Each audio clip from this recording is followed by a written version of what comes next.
سلام عزیزای دل رویا. امیدوارم که حال تک تکتون خوب باشه دوستای من. خب امروز در خدمتتون هستیم توی چنل خودتون فالستان رویا. میخوایم فال گروهی داشته باشیم با کارت های شخصیت شناسی، پیام روح و تاروت. لطفاً قبل از اینکه این ویدیو رو ببینی ویدیو رو لایک کن، چنل ما رو سابسکرایب کن و زنگوله بالای پیج رو فعال کن که هر ویدیویی که گذاشتیم براتون سریعا نوتیفش بیاد تا عقب نمونی از آینده نگری زندگی خودت.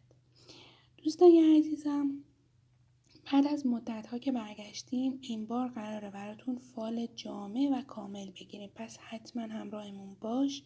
ویدیو رو نزن جلو، قشنگ نیت بکن و با گوش جان بشنو این فالت رو که عین این فال رو مطمئنم که هیچ جایی تا الان ندیدی.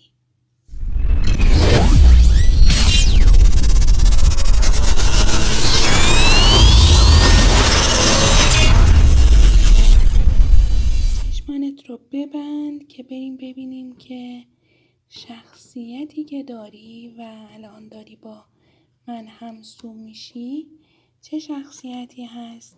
قبل از اینکه من بخوام شخصیتتو بازگو بکنم، همین الان کد 777 رو برای من توی کامنت های زیر ویدیو کامنت بزن تا ببینم که تو چه شخصیتی داری. خب حالا که ویدیو رو لایک کردی و قرار همراه من باشی تا اول شخصیتتو ببینم و پیام روح رو بهت بدم و بعدش با تاروت بهت بگم تویی که شخصیتت این هست و پیام روحت این هست، تا آخر ماه آینده قراره چه اتفاقاتی برات بیفته. همین الان کد 777 رو این پایین برای من کامنت بذار و بریم که ببینیم شخصیت روح متولدین شما چی هستش.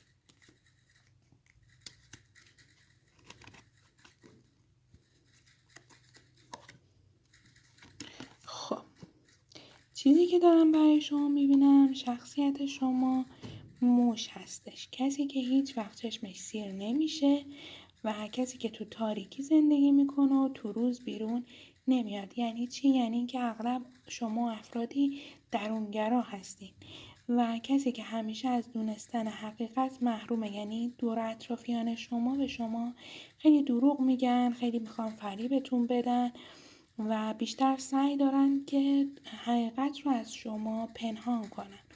اگر شخصیتی مثل این شخصیت داری، ادامه این ویدیو برای توه. همراه من باش تا بریم ببینیم که پیام روح تو به تو چی هستش.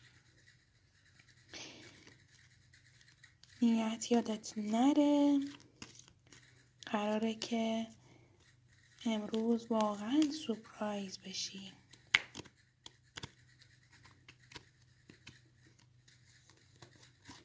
خب ببین، پیام روحی که به من افتاده داره نشون میده این که پیام روح تو خورشید هستش. خورشید هم که همتون میدونید بهتون امید میده، روشنایی میده، نوید خوب داره. حالا بریم ببینیم که پیامش چیه. خورشید به شرایطت روشنایی میبخشه، شرایط نامشخص و پنهان آشکار میشه. کنترل شرایط رو به دست میگیری و شادی و سعادت در انتظارتن.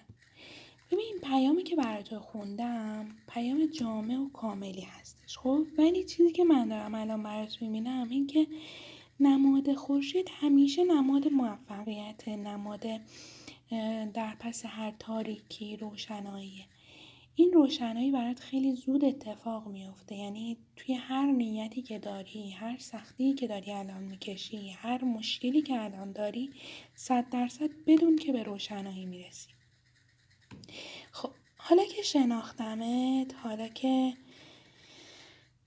پیام روحت رو دریافت کردم، میخوام برم کمک بگیرم از دک تاروت برای اینکه با هم دیگه بتونیم آینده تو، آینده 1 ماه آینده تو رو بتونیم بخونیم.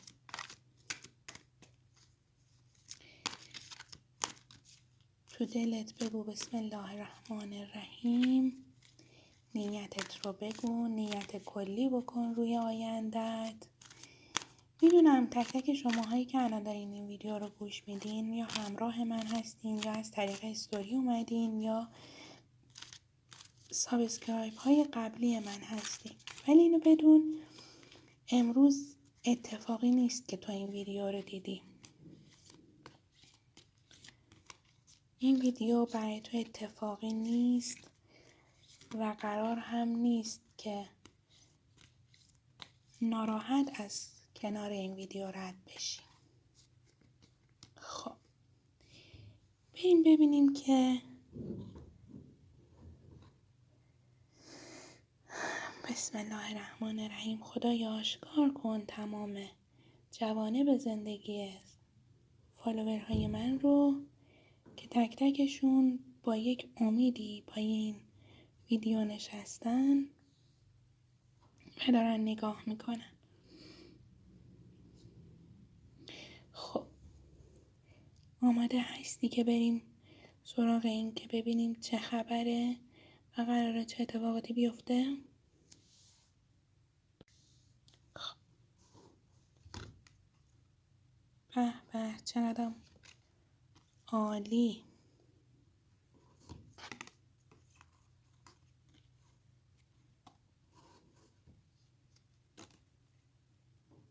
بسیار عالی.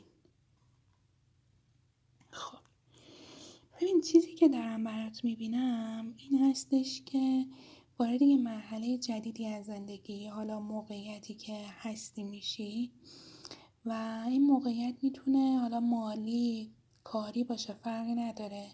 و عزیزانی که متولد آذر، مهر، دی هستن وارد یه رابطه احساسی جدید میشن و یه خبر خیلی خوبی رو بعد از مدت‌ها قراره دریافت بکنیم.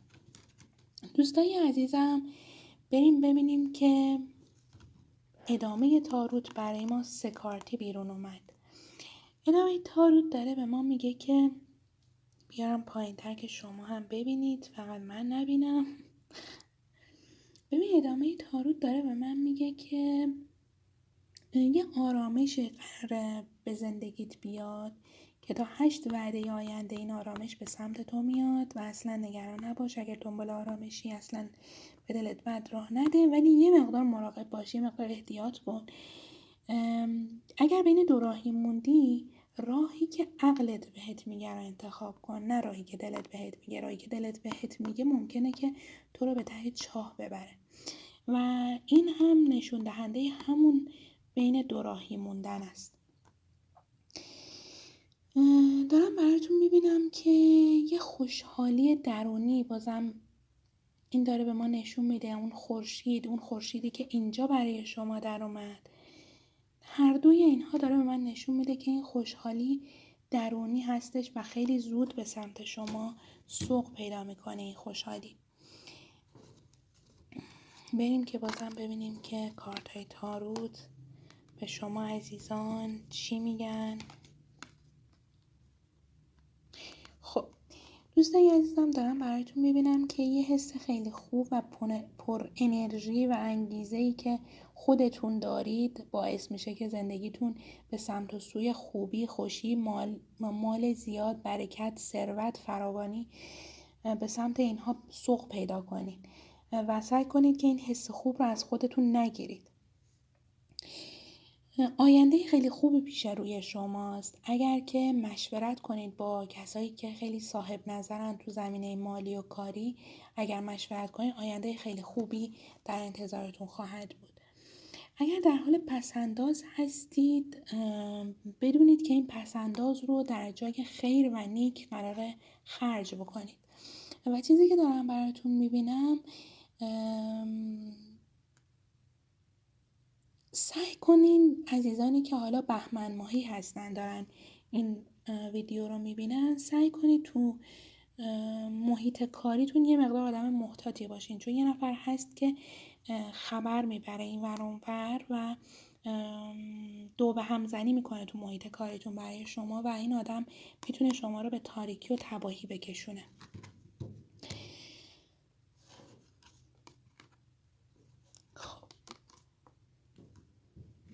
ببینید دیگه چقدر فال کاملی داریم میگیریم که چند کارت میکشیم. حالا چارت اینجا نمیتونم بندازم، به همین خاطر 3 کارتی میکشم خدمتتون تفسیر میکنم. خب چیزی که دارم براتون میبینم این هستش که یک تاریکی و سیاهی و بعدی انرژی های منفی از زندگیتون خارج میشه و به سمت روشنایی میرید و این خیلی عالیه. همچنان هرچی کارت میندازم روشنایی برام میاد که همچنان همین معنی رو میده. خارج میشین، به سمت روشنایی میرین. حتی کارت امید برای من افتاده، یعنی اینکه شما یه روزنه امیدی پیدا میکنید توی زندگیتون تا ماه آینده. و چیزی که دارم براتون میبینم این که یه سری خوابهایی رو ممکنه ببینید که شاید جدیش نگیرین، ولی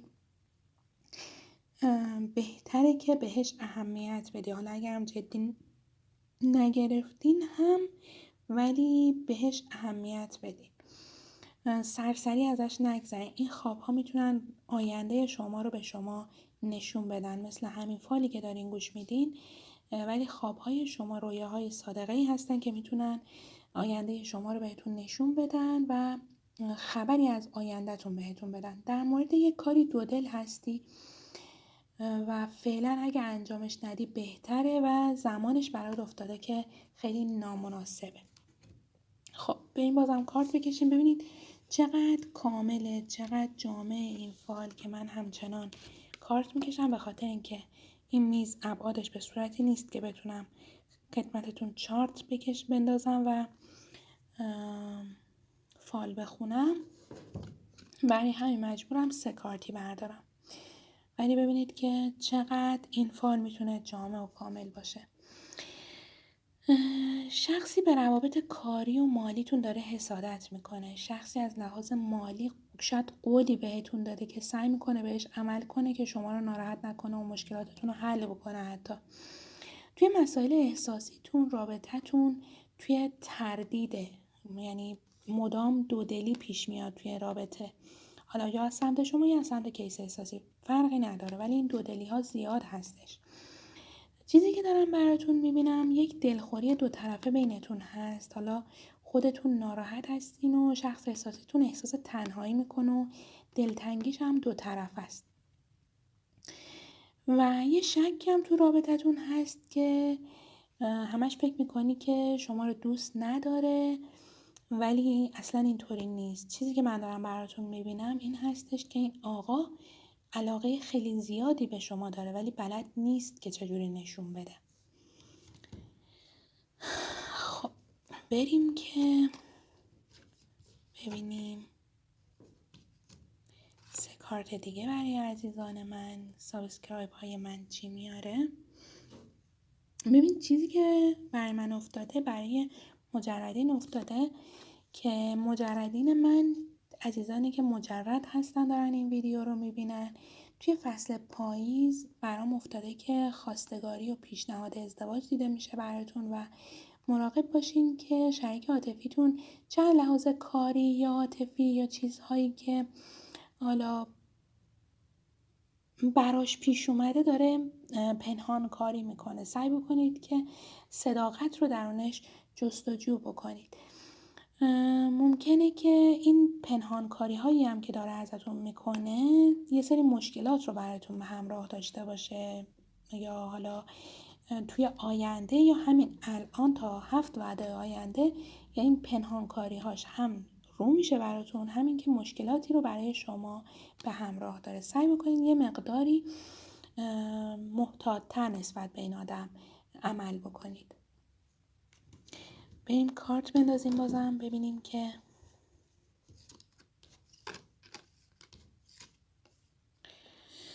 خیلی هم عالی. یک تلفن احساسی دارم برات میبینم که عدد 9، 5 یا 6 داره و خوشحال میشه از این بابت.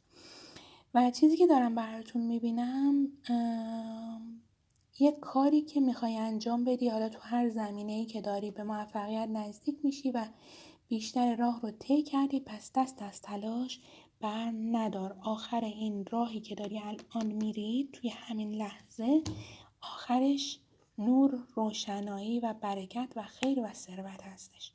پس ادامه بده همین راهت رو، اصلا تحت هیچ شرایطی دست از تلاش کردن بر ندار. دوستای عزیزی که حالا میخوایم یه فال جامع و کامل باشه خدمتتون، چیزی که مطرح هستش دارم از تمام کارت ها و از تمام انرژی که الان دارم استفاده میکنم. میخوام بهترین، کاملترین و جامع ترین رو در خدمتتون قرار بدم. از دک اعتراف احساسی و اعتراف عشق هم استفاده میخوایم بکنیم یا نه، ولی دلم میگه از این دک هم استفاده بکنیم که اینجوری عزیزانی هم که حالا به نیت رابطه احساسی دارن نگاه میکنن بی نصیب نمونن. خب ببینیم که اعترافات شخص احساسی شما، کیس احساسی شما چی هستش، توی ذهنش چی میگذره. حالا یا کات هستی یا توی رابطه هستی یا رابطت سرد شده، دیگه مثل اوایل نیست. اول این که حتما بیا دایرکت این اینستاگرام من تا برات این رابطه سرد رو رفع بکنم و بعد این که این ویدیو رو حتما ببین، این قسمت مال توه و بریم که داشته باشیم ببینیم شریک عاطفی چی تو ذهنش میگذره.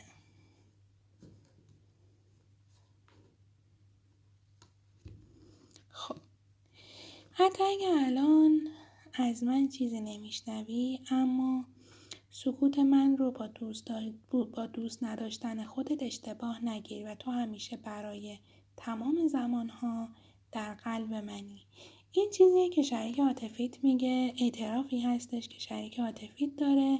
بریم ببینیم صحبت دومش چیه. احساس میکنم همه چیز تقصیر منه. من میدونم یه چیزایی رو بینمون خراب کردم. من در حال حاضر خیلی درد میکشم. به همین خاطر راحت‌ترم که فعلا دور بمونم تا بلکه بتونم زخم‌هامو التیام بدم. یعنی خیلی پاپیچش نشو، خیلی بهش گیر نده، هی نپرس کجاه، هی تکس نده، هی تلفن نزن، هی پیام نده. بذار خودش مشکلاتش حل میشه و برمیگرده. تو همان کسی هستی که من دنبالش بودم. تو منو کامل میکنی. دیگه عاشقانه تر از این، دیگه دلخواه تر از این. امیدوارم که این ویدیو رو که دیدی حال دلت خوب بشه، شرایط زندگی برات عالی بشه. من سعی کردم از تک‌های مختلف استفاده بکنم و 3-4 تا تک‌هایی که وقتش بود برای این ویدیو رو استفاده کنم. بگم بهت که تو ارزشمندی، تو باید قدر خودت رو بدونی و اگر توی زندگیت مشکلی داری، اگر گرهی توی زندگیت افتاده، فقط با پیام دادن به من میتونی این مشکل رو رفع بکنی. ولی یادت نره، هیچ وقت فراموش نکن که زندگی برای تو هیچ وقت سوت پایانش زده نمیشه مگر اینکه خدا بخواد. پس دقیقاً تا اون لحظه سوت پایان خدا تو حق زندگی کردن داری، تو حق شاد بودن داری و تو حق موفق شدن داری. امیدوارم که حال دلت خوب باشه و تا سلامی دیگر خدا نگهدارت باشه.